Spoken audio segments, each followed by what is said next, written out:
Exercise 2.3 का question number 2।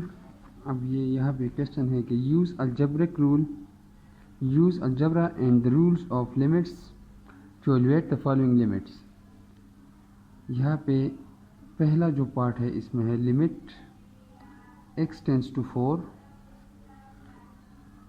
-6 divide by x minus 4 whole square. Directly putting the value, that is -6 divided by 4 minus 4 whole square, which is equal to -6 divided by 0, which is infinity. Therefore limit does not exist.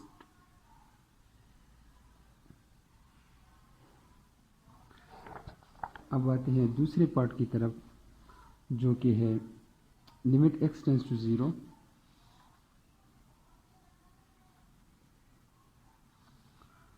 1 over x plus 3 minus 1 over 3 whole divide by x। यहाँ पे अगर हम directly value put करें x की तो ये हो जाएगा 1 over 0 plus 3, that is 3 minus 1 over 3 and whole divide by 0। तो इससे आ जाएगा 1 over 3 minus 1 over 3 0 divide by 0, which is indeterminate form.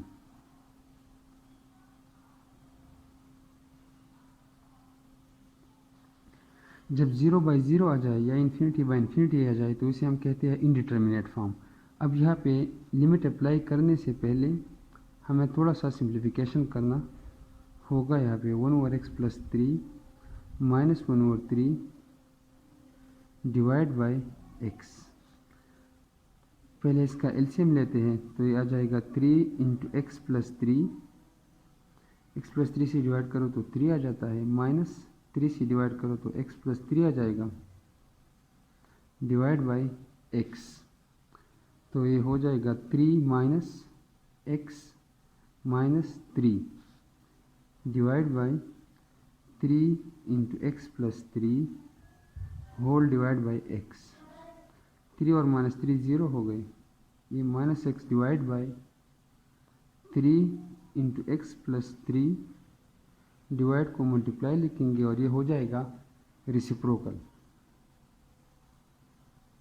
x को x के साथ कैंसिल कर दिया तो अब ये आ जाएगा -1 divide by 3 into x plus 3, limit x tends to 0 अपनी जगह पे।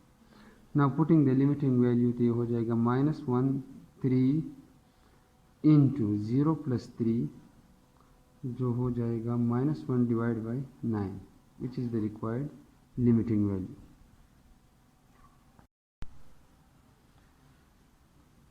सी part, limit x tends to 5 under the root x minus under the root 5 divide by x minus 5। यहाँ पे अगर x की जगह हम 5 लिख ले तो ये हो जाएगा under root 5 minus under root 5 divide by 5 minus 5, which is equal to 0 divide by 0। Again indeterminate form, ये इनडिटर्मिनेट फॉर्म आ गया। तो इसे हम पहले सिंप्लीफाई करेंगे, उसके बाद फिर लिमिट की जो वैल्यू है वो पुट करेंगे x माइनस 5। अब यहाँ पे ये 0 बाई 0 फॉर्म आ गया तो मल्टीप्लाई कर डिवाइड करते हैं इसे अंडर रूट x माइनस 5 से, under root x minus under root 5 से। लिमिट x टेंस टू 5, यहाँ पे न्यूमरेटर में जो मल्टीप्लिकेशन है तो हो जाएगा ये, सॉरी x माइनस में, ये प्लस से अंडर रूट x माइनस 5 है तो under root x plus under root 5, under root x plus under root 5 से हम मल्टीप्लाई डिवाइड करेंगे तो ये हो जाएगा under root x whole square minus under root 5 whole square divide by x minus 5 into under root x plus under root 5, ये अपनी जगह। लिमिट x टेंस टू 5, यहाँ पे square and square root cancel हो जाएंगे तो ये हो गया x और ये हो गया -5 divide by x minus 5 under root x plus under the root 5। यहाँ पे x माइनस 5 और x माइनस 5 कैंसिल।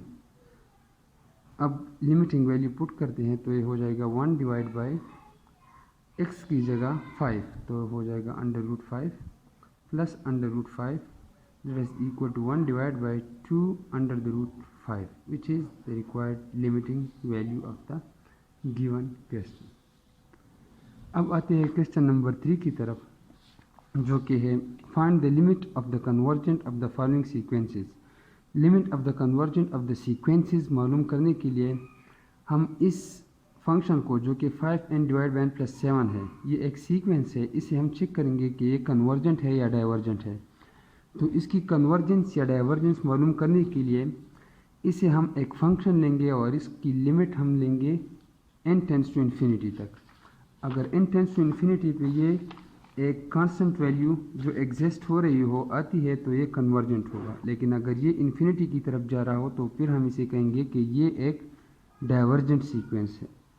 तो इससे हम पहले वाला जो पार्ट है 5n divide by n plus 7, ये एक सीक्वेंस है, इसकी लिमिट ऑफ कन्वर्जेंट मालूम करनी है। तो लिमिट ऑफ कन्वर्जेंट मालूम करने के लिए हम लिखते हैं limit n tends to infinity 5n divide by n plus 7। यहाँ पे अब अगर हम n की वैल्यू पुट करते हैं इन्फिनिटी तो ये आ जाएगा 5 times infinity which is infinity divide by infinity plus 7 which is again infinity, तो ये हो जाएगा infinity divide by infinity which is again indeterminate form.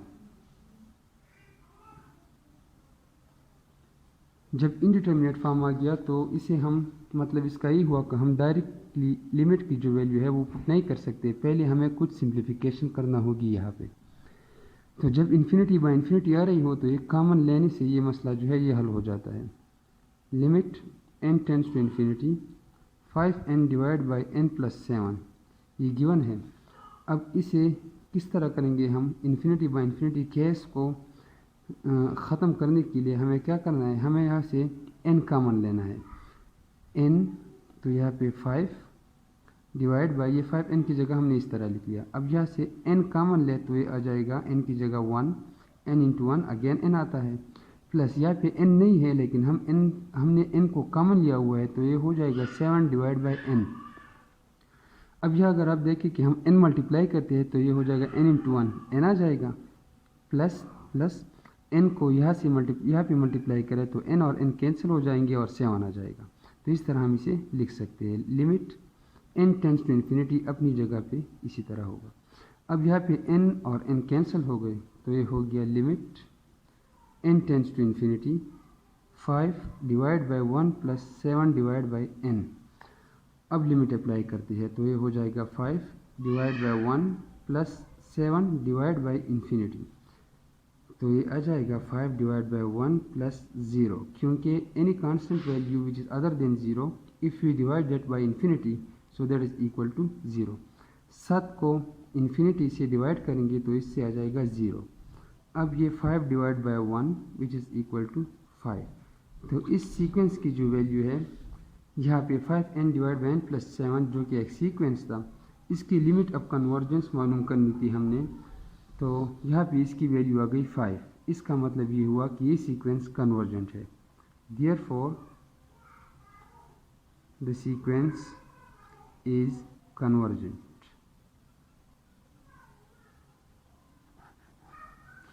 अब आते हैं दूसरी सीक्वेंस की तरफ, जो कि है 4 माइनस 7n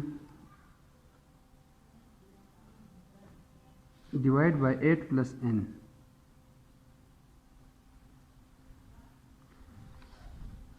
इसकी लिमिट ऑफ कन्वर्जेंस मालूम करने के लिए हम लिखेंगे limit n tends to infinity 4 minus 7n divide by 8 plus n। अब यहाँ पे अगर हम n की वैल्यू इन्फिनिटी पुट करते हैं तो ये हो जाएगा 4 माइनस इन्फिनिटी जो कि इन्फिनिटी है, 8 प्लस इन्फिनिटी जो कि अगेन इन्फिनिटी है, तो ये इन्फिनिटी बाई इन्फिनिटी फॉर्म आता है, इसलिए हम डायरेक्टली इसकी वैल्यू नहीं पुट करेंगे। यहाँ पे अगेन हम लेंगे n को common, limit n tends to infinity अपनी जगह पे, यहाँ पे n कॉमन लेते हैं तो 4 के साथ n नहीं है तो ये हो जाएगा 4 डिवाइड बाई n माइनस 7 और n इससे कॉमन चला गया, डिवाइड बाई n यहाँ पे भी कॉमन लेते हैं तो ये 8 डिवाइड बाई n हो जाएगा, प्लस यहाँ पे n कॉमन लिया हुआ है तो 1 आ जाता है। अब n को n के साथ कैंसिल कर दिया, limit n tends to infinity, ये आ जाएगा 4 divide by n minus 7 divide by 8 divide by n plus 1। Now applying the limit, तो ये आ जाएगा 4 divide by infinity minus 7 divide by 8 divide by infinity plus 1। Further simplifying 4 divide by infinity is 0 minus 7 अपनी जगह पे, divide by 8 over infinity is 0 plus 1। अब ये हो जाएगा minus 7 divide by 1 which is minus 7। Therefore the given sequence is convergent। ये भी convergent sequence है क्योंकि यहाँ पे ये एक कांस्टेंट माइनस 7 दे रहा है, तो इसकी वैल्यू जो है इसका इस सीक्वेंस को हम कहेंगे कि ये एक कन्वर्जेंट सीक्वेंस है।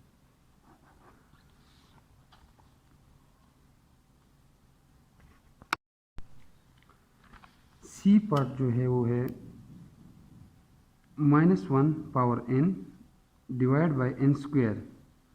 ये भी एक सीक्वेंस है जिसकी लिमिट ऑफ कन्वर्जेंस हमने मालूम करनी है, तो limit n tends to infinity -1 power n divide by n square. ये हम चेक करेंगे कि ये जो वैल्यू दे रहा है वो कन्वर्जेंट है या डाइवर्जेंट है। यहाँ पे अगर आप देखें तो ये है -1 पावर n।